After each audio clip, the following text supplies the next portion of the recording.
Hello. അപ്പോൾ ഇന്നലെ ഇട്ട മൈലാഞ്ചി പാത്തു ഉറങ്ങി എണീറ്റപ്പോഴാണ് കാണുന്നത് കേട്ടോ. ഉറങ്ങി എണീറ്റ് കഴിഞ്ഞപ്പോൾ കയ്യും കാലൊക്കെ നോക്കി ഭയങ്കര ഇഷ്ടമായി. കാരണം പുള്ളി അറിഞ്ഞിട്ടുണ്ടെങ്കിൽ ഉറങ്ങുന്നതിന് മുന്നേ കയ്യിലൊന്നും ഉണ്ടായിരുന്നില്ല.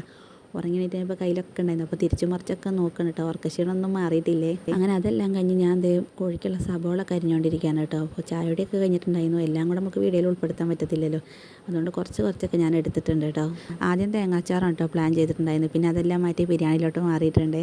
ബിരിയാണി ആകുമ്പോൾ ഞാൻ പറഞ്ഞു ആരും ഇറങ്ങണ്ട, ഞാൻ തന്നെ ചെയ്തോളാം, ഒറ്റ ഒരാൾ ഇറങ്ങിപ്പോലെ പറഞ്ഞിട്ടുണ്ടായിരുന്നു കേട്ടോ. അപ്പോൾ അതെല്ലാം അരിഞ്ഞ് വെച്ച് പാത്തുമ്മാനെ അതേ കുളിപ്പിച്ച് താഴത്തേക്ക് വിടാൻ നിൽക്കണം. താഴത്തേക്ക് പോത്തിനെ ഇറക്കുന്നത് കാണാനും പോത്തിനെ കാണാനൊക്കെ പുള്ളി തുള്ളിങ്ങ് നിൽക്കണം. അപ്പോൾ ഉമ്മ താഴത്ത് കൊണ്ടുവന്നപ്പോൾ വേഗം കുളിപ്പിച്ചൊക്കെ ഒരുക്കി നിർത്തിക്കാട്ടോ.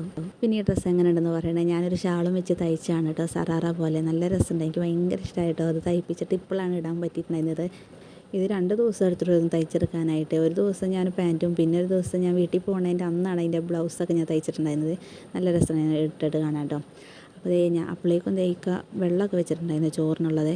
പിന്നെ ദമ്മാക്കിയിട്ടൊന്നല്ല കേട്ടോ വെക്കുന്നത്, സെപ്പറേറ്റ് ആയിട്ട് വെക്കുന്നത്. കാരണം എപ്പോഴും ഞങ്ങൾ ദമ്മായിട്ടാണ് വെക്കാറ്. അപ്പോൾ പിന്നെ വൈകുന്നേരമൊക്കെ ആകുമ്പോൾ സൈസ് വളിച്ച് പോകും, പിന്നെ വലിയ രസം ഉണ്ടാവില്ല കേട്ടോ. അപ്പോൾ ദമ്മാക്കാറില്ല, ചോറ് സെപ്പറേറ്റ് വേവിച്ച് മാറ്റി വെക്കുക ചെയ്യട്ടെ. അപ്പോൾ സബോള ഞാൻ അതിൽ നിന്ന് ഇച്ചിരി എടുത്ത് ഞാൻ വറുക്കാനും കൂടെ ആക്കിയിട്ടുണ്ടായിരുന്നു. അപ്പോഴേക്കും വെള്ളം ചൂടായി തിളച്ചിട്ടുണ്ടായിരുന്നു. അപ്പോൾ അരിയും കൂടെ ഇടാമെന്ന് വെച്ച് നോക്കണം. അപ്പോൾ ഉപ്പ് ഇനിയിപ്പോൾ വെന്തിറക്കുന്നവരെ ഈ കിടക്കിടയ്ക്ക് ഉപ്പിട്ടുകൊണ്ടിരിക്കുന്നുണ്ടാവും. ഉപ്പ് എത്ര ഇട്ടാലും മതിയാവില്ല. അപ്പോൾ അത് ഉപ്പെല്ലാം ഇട്ട് അരി ഇട്ടിട്ട് അരി ഇടുന്നതിനായിട്ട് നമ്മളെ കൈയൊക്കെ ഒന്ന് പൊള്ളിയിട്ടുണ്ടായിരുന്നു. തിളച്ച വെള്ളം ഇടുന്ന ഇടയ്ക്ക് കൈ അറിയാതെ അതിൽ വിരലങ്ങ് മുങ്ങിയിട്ടുണ്ടായിരുന്നു കേട്ടോ ചെറുതായിട്ട്.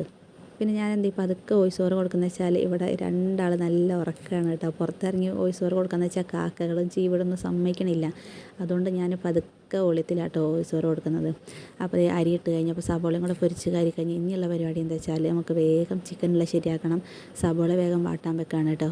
കോഴിക്കറി ഞാൻ ഇപ്പോൾ ചാറില്ലാതെ വെക്കുന്നത് നമ്മളെ വീഡിയോയിൽ ആദ്യമായിട്ടായിരിക്കും ചിലപ്പോൾ. കാരണം ഞാൻ എപ്പോഴും ഒരു കപ്പ് വെള്ളം, ഒരു കപ്പൊന്നല്ല, ഒരു ഡ്രമ്മ് വെള്ളം വേണമെന്ന് അറിയാം, അതുപോലെ വെള്ളം ഒഴിച്ചിട്ടുള്ള ഞാൻ വെക്കാറ്. ഇപ്പോൾ ഇപ്രാവശ്യം ഞാൻ തന്നെ എന്നെ തിരുത്തിയിട്ടുണ്ട്. വെള്ളം ഒന്നും അധികം ഒഴിക്കുന്നില്ല കേട്ടോ. കുറച്ച് വെള്ളം ഒഴിച്ച് വെക്കുള്ളൂ. ബിരിയാണിക്ക് പിന്നെ നമുക്ക് വെള്ളത്തിൻ്റെ അധികം ആവശ്യമില്ലല്ലോ. പൊരിച്ച് വെക്കാമെന്ന് വെച്ചാൽ നമുക്ക് അത്രയും സമയം ഒത്തിരി പോവുകയും ചെയ്യും. അപ്പോൾ പൊരിച്ചും വേണ്ട പുഴുങ്ങിയും വെക്കുന്നില്ല. ഇതുപോലെ തന്നെ സാധാ വെക്കുന്ന പോലെ വെച്ചിട്ട് നമുക്ക് വെള്ളം ഒഴിക്കാതെ ചെറുതീയിലിട്ട് കുറച്ച് താമസം ഉണ്ടാവും, എന്നാലും കുഴപ്പമില്ല, അങ്ങനെ വെക്കാമെന്ന് വെച്ച് പ്ലാനിലാണ് നിൽക്കുന്നത്. കോഴിക്കും ബിരിയാണിക്കുള്ള സാധനം മേടിക്കാൻ പോയ സമയത്ത് ഞാൻ വേഗം എല്ലാം ഒതുക്കി തൂത്തൊക്കെ വെച്ചിട്ടുണ്ടായിരുന്നു. അടുക്കള മൊത്തം വൃത്തിയാക്കി വെച്ചു കേട്ടോ. ഇനിയിപ്പോൾ നമുക്ക് ഇതും കൂടെ കഴിഞ്ഞ് കഴിഞ്ഞാൽ പിന്നെ വലിയ മെനക്കേടില്ലല്ലോ. അപ്പോൾ എടുക്കുന്ന പാത്രങ്ങളൊക്കെ അപ്പം കഴുകി വിടുന്നുണ്ട്. അതിൻ്റെ ഇടയ്ക്ക് ചോറ് വന്നിട്ടുണ്ടായിരുന്നു, ചോറ് ഊറ്റിക്കൊണ്ടിരിക്കുക കേട്ടോ. തേങ്ങാച്ചാറാണോ ബിരിയാണിയാണോ ഏറ്റവും എളുപ്പം വെക്കാൻ ചോദിച്ചാൽ ഞാൻ പറയും ബിരിയാണിയാണ്. കാരണം വെക്കുന്നതിന് മുന്നേ, വെക്കാൻ പഠിക്കുന്നതിന് മുന്നേ ഞാൻ ഇതൊക്കെ ഇത്ര പാടായിരിക്കും, ആരും സായിൽ വെക്കാൻ പറ്റില്ല. പക്ഷേ വെക്കാൻ പഠിച്ചപ്പോൾ ഏറ്റവും സുഖം ഇതാണ് കേട്ടോ. അപ്പോൾ ഞാൻ അപ്പുറത്ത് കോഴിപ്പരിപാടിയിലാണ്. ഇക്കപ്പോൾ ചോറിൻ്റെ ഇത് കൂട്ടുന്നതുകൊണ്ട് ഞാൻ ക്യാമറ താഴ്ത്തി വെച്ചിട്ടാണ് കേട്ടോ. അതിനിടയ്ക്ക് എന്നെ ഒന്ന് ഭീഷണിപ്പെടുത്തിയിട്ടുണ്ടായിട്ട് എന്നെ വല്ലതും കാണിച്ച് കഴിഞ്ഞാൽ വിവരം അറിയുന്നു പറഞ്ഞാൽ പിന്നെ ഈ ഉണക്ക കൈ കണ്ടിട്ട് വേണ്ട ആരെയും തിരിച്ചറിയുന്നു പറഞ്ഞ് ഞാനിവിടെ ട്രോളിക്കൊണ്ടിരിക്കുന്നു കേട്ടോ. അപ്പോഴേക്കും അവിടെ ചോറ് സെറ്റ് ചെയ്തു. അപ്പോഴേക്കും ഞാൻ മസാല ഒക്കെ റെഡിയാക്കിയിട്ടുണ്ടായിരുന്നു. അപ്പോൾ ഇതിൽ നമ്മൾ ഇന്നലെ കാണിച്ചു തന്നെയാണ്. പക്ഷേ ഇതിനകത്ത് ഇടാത്ത 2 കാര്യം എന്ന് വെച്ചാൽ ഇച്ചിരി കുരുമുളക് പൊടിയും ഗരം മസാലയും കൂടെ ഞാൻ അതിൻ്റെ കൂടെ മിക്സ് ചെയ്തിട്ടുണ്ട്. അപ്പോൾ ഇത് നല്ലപോലെ ഇളക്കി അത് മിക്സ് ചെയ്തിട്ടുണ്ട്. അപ്പോൾ ചിക്കനിൽ വെള്ളം ഇറങ്ങുന്നു. ഞാൻ ഇതിപ്പോൾ തിളച്ച് കുറച്ച് കഴിഞ്ഞപ്പോഴാണ് അത്യാവശ്യം വെള്ളത്തിൽ നിന്ന് ഇറങ്ങുന്നത്. ബീഫിൽ നിന്ന് ഇറങ്ങുന്ന അറിയാം, പക്ഷേ ചിക്കനിൽ നിന്ന് ഇത്രയും വെള്ളം ഇറങ്ങുമെന്ന് അറിയത്തില്ലായിരുന്നു കേട്ടോ. അപ്പോൾ അതേ ചിക്കനും കഴുകിയിട്ട് കുറച്ച് മേടിച്ചുള്ളൂ. കാരണം നമുക്ക് ഇപ്പോൾ ബീഫ് കിട്ടുമല്ലോ. അപ്പോൾ നമുക്ക് ഫസ്റ്റ് ട്രിപ്പ് ബീഫും കിട്ടിയിട്ടുണ്ടായിരുന്നു ഈ കൂട്ടത്തിൽ. അതും കൂടെ നമ്മൾ വെക്കുന്നുണ്ടായിരുന്നു കേട്ടോ. കാരണം ഇപ്പോൾ 1/2 കിലോ ഉള്ളത് നമ്മൾ അപ്പം തന്നെ വെച്ചിട്ടുണ്ടായിരുന്നു. ഇക്കത് അപ്പോൾ ദമ്മാക്കി അടുപ്പ് കയറ്റി വെച്ചിട്ടുണ്ടായിരുന്നു. അപ്പോഴേക്കും നമ്മളിത് പപ്പടം പൊരിക്കാൻ വേണ്ടി പോകട്ടെ. അപ്പോൾ ഇത് പുറത്ത് നല്ല മഴയാണ്. നല്ല രാത്രി പിടിച്ച മഴയാണ്, രാവിലെയാണ് തോന്നിട്ടില്ല. ഇടയ്ക്കിടയ്ക്ക് ഇങ്ങനെ ഇടിയൊക്കെ കൊടുങ്ങുന്നുണ്ട് കേട്ടോ. അപ്പോൾ എന്തായാലും പോത്തിന് ഇറക്കുമ്പോൾ പിള്ളേർക്കാണെങ്കിലും ഒന്ന് ചെളിവിളിയൊക്കെ ആയിട്ടിരിക്കും, എന്നാലും കുഴപ്പമില്ല. പെരുന്നാളിനൊക്കെ ആകുമ്പോൾ വേറെ എവിടെയും പോകാൻ പറ്റത്തില്ലല്ലോ. അപ്പോൾ അതേ നല്ല മഴയൊക്കെയാണ്, നല്ലൊരു വൈബാട്ടോ. മഴ ആയതുകൊണ്ട് പിന്നെ അടുക്കളയിൽ നിൽക്കുമ്പോൾ ചൂടൊന്നും വലുതായിട്ട് ഫീൽ ആവുന്നിട്ടില്ല, ഇല്ലെങ്കിൽ വേർത്ത് കുളിച്ച് ഒരു പരിവായിട്ടുണ്ടാവും. അപ്പോൾ അതേ പപ്പടങ്ങൾ പൊരിച്ച് കഴിഞ്ഞാൽ നമ്മുടെ ഏറെക്കുറെ കലാപരിപാടി തീർന്നു എന്ന് വിചാരിക്കേണ്ട, തീർന്നിട്ടില്ല. അപ്പോഴേക്കും ബീഫ് കൊടുത്തിട്ടുണ്ടായിരുന്നു. അതും കൂടെ ശരിയാക്കിയിട്ടൊന്ന് കുളിക്കാമെന്ന് വെച്ചിട്ടിരിക്കുകയായിരുന്നു കേട്ടോ. അപ്പോൾ നമ്മൾ ഇറച്ചി നല്ലപോലെ കുറുകി വന്നിട്ട് നമ്മൾ വെള്ളം ഒഴിച്ച് അധികം ഉണ്ടായിരുന്നില്ല. അപ്പോൾ കണ്ടോ ഏറെക്കുറെ വെള്ളമായിട്ട്, എന്നാലും വെന്തിട്ടില്ല കേട്ടോ. ഞാൻ തീ കുറച്ചങ്ങ് ഇട്ടിക്കാണ്. അപ്പോൾ ഇക്കടെ ഇറച്ചി മുറിക്കുമ്പോഴേക്കും ഞാൻ വേഗം മസാലകൾ ഇറച്ചിക്കുള്ള സവോളൊക്കെ സെറ്റ് ചെയ്തിട്ടുണ്ടായിരുന്നു. വഴറ്റി വെക്കണില്ല, എളുപ്പപ്പണിക്ക് ഇതെല്ലാം കൂടെ ഒന്നിച്ചിട്ട് മിക്സ് ചെയ്ത് വെക്കാമെന്ന് വെച്ചിട്ട്. അപ്പോൾ കിഴങ്ങടെ ഇട്ട് വെച്ച് കഴിഞ്ഞാൽ നല്ല രസം ഉണ്ടാവുമല്ലോ. അപ്പോൾ അതിപ്പോൾ നല്ല അലമ്പായിക്കൊണ്ടിരിക്കാനായിട്ട്. കാരണം ഉറങ്ങുന്ന സമയമായിട്ടുണ്ട്. കുളി കഴിഞ്ഞാൽ പിന്നെ അപ്പം ഉറക്കം വരും. അപ്പോൾ ഒന്ന് നേരത്തെ കുളിപ്പിക്കാൻ ചെയ്തില്ല ഞാൻ. അപ്പോൾ അതിൻ്റെ അലമ്പ് നടന്നുകൊണ്ടിരിക്കുകയാണ് കേട്ടോ. എന്നാൽ ചൂടെടുത്തിട്ട് പുള്ളിക്ക് ചൂടുണ്ടെന്നാൽ ചൂടെടുത്ത ഡ്രസ്സ് ഊരി മാറ്റുന്നില്ല കേട്ടോ. ഡ്രസ്സ് ഇട്ടിട്ട് എന്തോ ഇട്ട് കഴിഞ്ഞാൽ എവിടെയൊക്കെ പോകുന്നുള്ള ഇതിലായിരിക്കാം നല്ല ഡ്രസ്സ് ഊരിയിടാതെ അങ്ങനെ ഇരിക്കുന്നത്. ഒരു കണക്കിന് കുറേയൊക്കെ സോപ്പിട്ട് പിന്നെ അവസാനം ഞാൻ അത് ഊരി എടുത്തിട്ടുണ്ടായിരുന്നേ.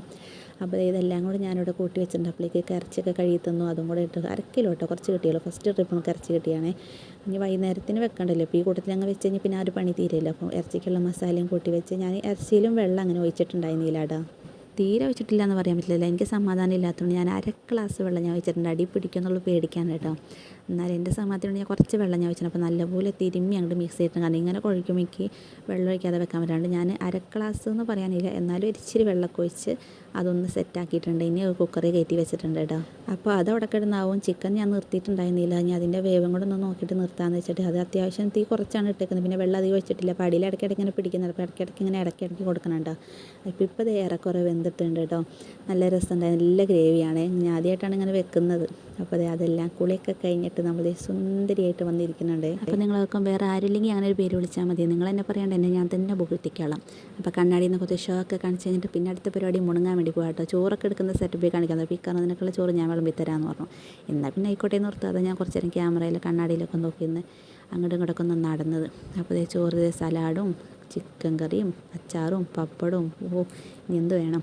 അപ്പോൾ അതെല്ലാം കൂട്ടി ഇങ്ങനെ പിടിച്ച് കഴിക്കാതെ പിന്നെ കഴിക്കാനിരിക്കുമ്പോൾ പാത്തുവിന് ഇടയ്ക്കൊന്നും തോണ്ടിയില്ല. സമയൻ്റെ ഒരു പപ്പടം കൊണ്ടാണ് അടിച്ച് മാറ്റിക്കൊണ്ട് പോയിട്ടുണ്ട്. അത് മൊത്തം എടുത്ത് കളയും ചെയ്തു കേട്ടോ. അപ്പോൾ നിങ്ങളൊന്ന് കാണിക്കാൻ വേണ്ടി തന്നതാണ് കേട്ടോ. നല്ല രസമുണ്ടെന്ന് അറിയിക്കേണ്ട, അല്ല പിന്നെ നിങ്ങൾക്ക് എങ്ങനെ അറിയാൻ രസമുണ്ടെന്ന്.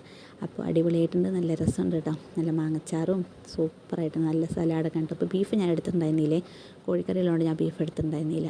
അപ്പോൾ നമ്മുടെ ഫാമിലിയിൽ കുറേ കൂട്ടുകാർ പുതുതായിട്ട് കയറിയിട്ടുണ്ട് കേട്ടോ. ഒത്തിരി സന്തോഷമായി. ഞാൻ എന്നും രാവിലെ എണീക്കുന്നതേ വൈറ്റി സ്റ്റൂഡിയോ എടുത്ത് വലിച്ച് നോക്കും, ഇനി പുതിയതാരെയും കയറിയിട്ടുണ്ടോ അറിയാനായിട്ട്. ആ ഒരു പരിപാടി എന്തായാലും കുറേ നാൾ കാണും കേട്ടോ. അപ്പോൾ ഇന്നത്തെ നമ്മൾ ഈദ് വ്ളോഗ് ഇത്ര ഉള്ളൂ കേട്ടോ. വൈകുന്നേരത്തെ വീഡിയോ പറ്റിയെങ്കിൽ നമുക്ക് എടുക്കാം കേട്ടോ. ഇറച്ചിയുടെ ഒക്കെ കൊണ്ടുവരുന്നൊക്കെ നമുക്ക് സമയം നോക്കിയിട്ട് എടുക്കാം. മുറിക്കാനൊക്കെ ഇരിക്കുന്നതുകൊണ്ട് സമയം കിട്ടുമെന്നറിയില്ല, എന്നാൽ ഞാൻ ശ്രമിക്കാം കേട്ടോ. അപ്പോൾ പുതിയ കൂട്ടുകാരായി നമ്മുടെ ചാനൽ സബ്സ്ക്രൈബ് ചെയ്യാനുണ്ട്, ഒന്ന് സബ്സ്ക്രൈബ് ചെയ്ത് സപ്പോർട്ട് ചെയ്യണേ. ഇനി ഇതെല്ലാം കഴിഞ്ഞ് പോയിട്ട് നമുക്ക് ഈ അടുത്ത വീഡിയോസൊക്കെ ഒന്ന് എഡിറ്റ് ചെയ്തെടുക്കാനായിട്ട് കേട്ടോ. കാരണം എത്രയും പെട്ടെന്ന് നിങ്ങളിൽ എത്തിക്കേണ്ട നമ്മളെ വീഡിയോ. പെരുന്നാൾ കഴിഞ്ഞിട്ട് വീഡിയോ കിട്ടിയിട്ട് കാര്യമില്ലല്ലോ. അപ്പോൾ നല്ലൊരു വീട്ടിൽ പിന്നെ കാണാം. ബൈ, ടാറ്റാ.